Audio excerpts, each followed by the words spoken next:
I'm Kristen, and today we're going to make something I'm calling the Big Scraps quilt block. Now, I didn't invent this quilt block pattern. It's a traditional block, but I've supersized it for the purpose of using big scraps. So I can't remember what its original name was, but for us, we're calling it the Big Scraps quilt block. And specifically, it's part of the Scrap Blocks quilt along that I've been doing on my channel. If you don't know what that is, I'll put a link in the description so you can find out all about it. But basically, we're going to be using this block as kind of a framing block is what I'm calling it, for the block we did last week, which was the Big Star quilt block.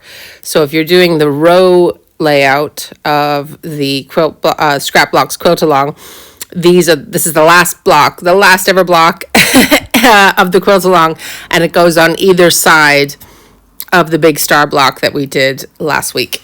So to make one block, you need 3 7.5 inch by 4 inch rectangles, 2 of which are going to be your accent fabric, and one's going to be a background fabric. Mine's navy in this case. 2 9 by 7.5 inch squares, both of which are accent fabrics, and 1 14 inch by 7.5 inch, also in your accent fabric.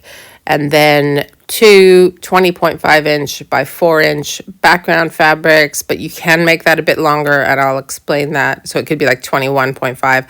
I'll explain that later in the tutorial. You might notice that even in the mock-up, the pinks and the navies are not all the same exact shade, and that's because this is meant to be scrappy for using up what you've got and not buying new stuff. So just sub out things and use your biggish scraps for this one. Okay, so the first part of making this block is to take the 2 9 by 7.5 inch accent rectangles, so kind of the middle size rectangle, and the 1 background rectangle of the smaller size, the 7.5 by 4 inch rectangle. So we're set aside the accent ones, we're not using those right now, the background one. And all we're doing is picking one of these, doesn't matter which one, and just sewing right sides together along the narrow edge. Okay, so it's just this easy 1/4 inch seam.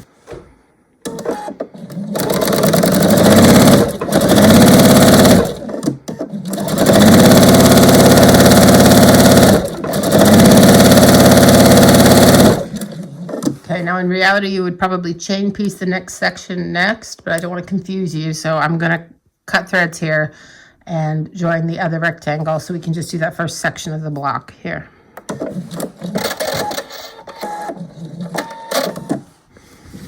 So I'll press this in a minute, but right now I'm just going to add the other one. Again, narrow side to the background strip, right side together.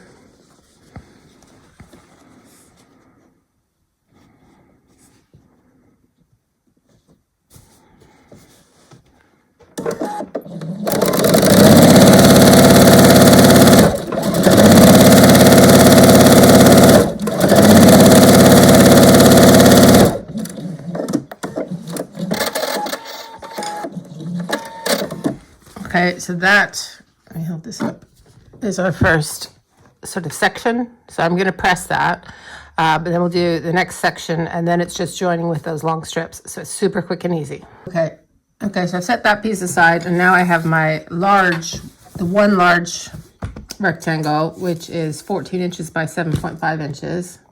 And then I'm taking those other 2 small ones, the ones that are 7.5 by 4.5 inches here. Again, an accent fabric, and I'm going to join one to either end, right? So it's just right sides together. So you can see you could chain piece this with the first section, but I just want to keep things clear for you. So this is the second sort of half bit of the block, right? So we'll just sew along here.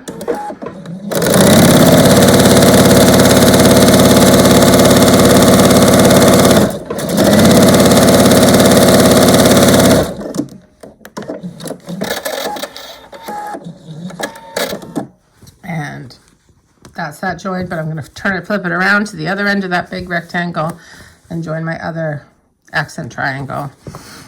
Or triangle, what am I talking about? Rectangle, right sides together. Where are the triangles, Kristen? Anyway, okay.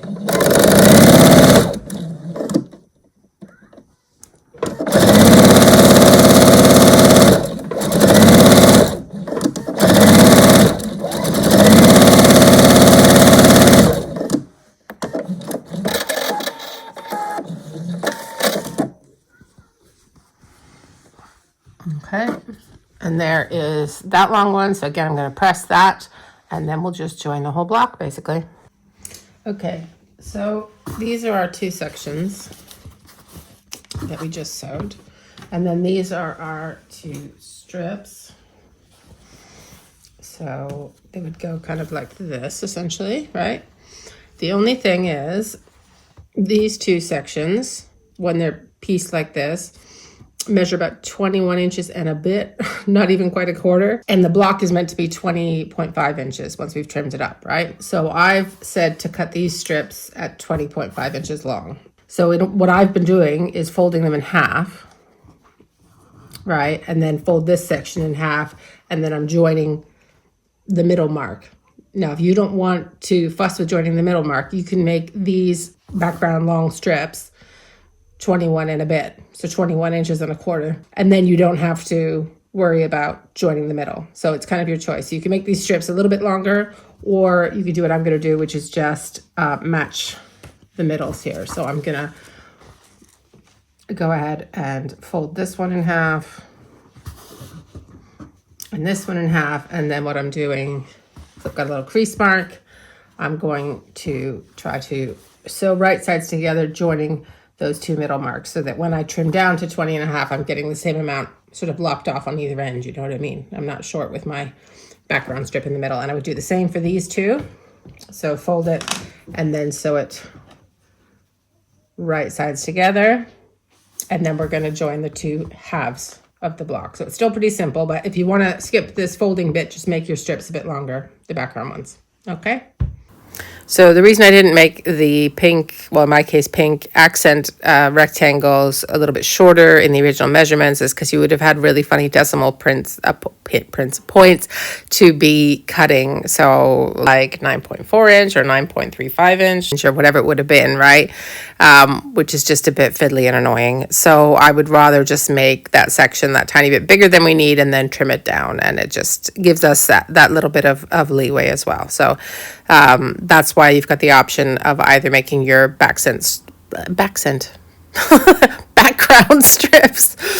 the 20.5 inch or just that little bit longer if you don't want to do the folding. So I hope that makes sense to you guys. Okay, so here's the first section and the second one. And again, see, I've still got my middle lines from folding them before, so I'm going to try and match those. But if you cut your strips longer, you don't have to worry about that. But we're just going to go right sides to right sides. So I'm just going to be sewing it along here, and then we will trim up, and we'll just talk a bit about directional fabric, and then we'll be done.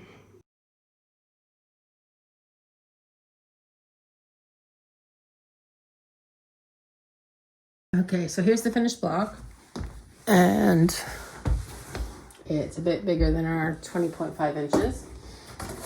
So I'm going to take my great big 20.5 inch ruler. You can use other rulers. You can use your cutting mat. And what I've been doing is lining up this sort of joining blue line at the 10-inch mark.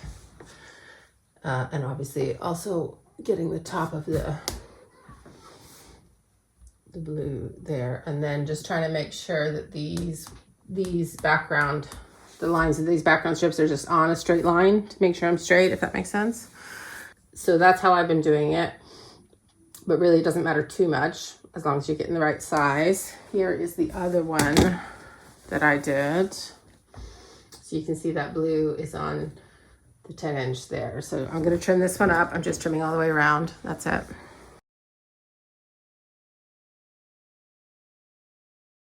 Okay, so that's it trimmed, and I'm gonna say a bit more about like how we're gonna join the rows if you're doing the quilt along. Like if you're just doing this as a block, then there's various things you can do. But if you're doing this as a quilt along, we're gonna be mirroring. So one's gonna go this way. Let me just change the camera, hang on. Right, so one's gonna go this way, and one's gonna go that way. Kind of thing, right? So they're facing different directions. So if you had, and I didn't even know I was using the same fabric, Anyways, it probably would look better if it was scrappier. But anyway, point being, if any of these are directional, you want to think about which one's going where, right? And what, in order to orient it right in the block. So that's the only thing. The eagle eye among you will have noticed that I was orienting that block the wrong way in that little clip there. So actually, I wanted that divider background strip to be between the star and the block. So I had the big sections to the middle, not the little sections to the middle. So when you're talking about directional fabrics, don't listen to what I just said. Look at the layout that you got from your handout and think about which way you want your block to go there. Sorry about that. Sometimes my brain, I don't know where it is. If you are not doing the quilts along and you just want a big block to make a quick quilt, these are squares, right? So you could, if you line it up like this, it's not going to match that way. So something like that, you could do it in rows like that, or you could match them here. And then if you had different fabrics, that would give a different look. Obviously, it looks like one big section here if you do it like this, but if these were different fabrics, right? So that would be the ways that I would orient it if I was making a whole quilt out of it. And I kind of quite like that one myself. It's enough kind of interest, and you can use up big scraps and stuff, but it's not, obviously not difficult to make, as we know from what we just did. So I hope you enjoyed that. And again, if you're doing the quilts along, just when you're making your own, think about directional fabric if that's an issue. And if you're doing the sampler quilt layout and not the row quilt layout, you don't do this block. This isn't in the sampler quilt layout. It's only in the row quilt layout, and there's only 2, and they're 20.5 inches. So next week, we'll be putting all the rows together for both layouts. So join me for that if you're doing the quilt along, and I hope to see you again next time. If you like this video, don't forget to like and subscribe, and I hope to see you next time. Thanks so much for spending time with me. Bye.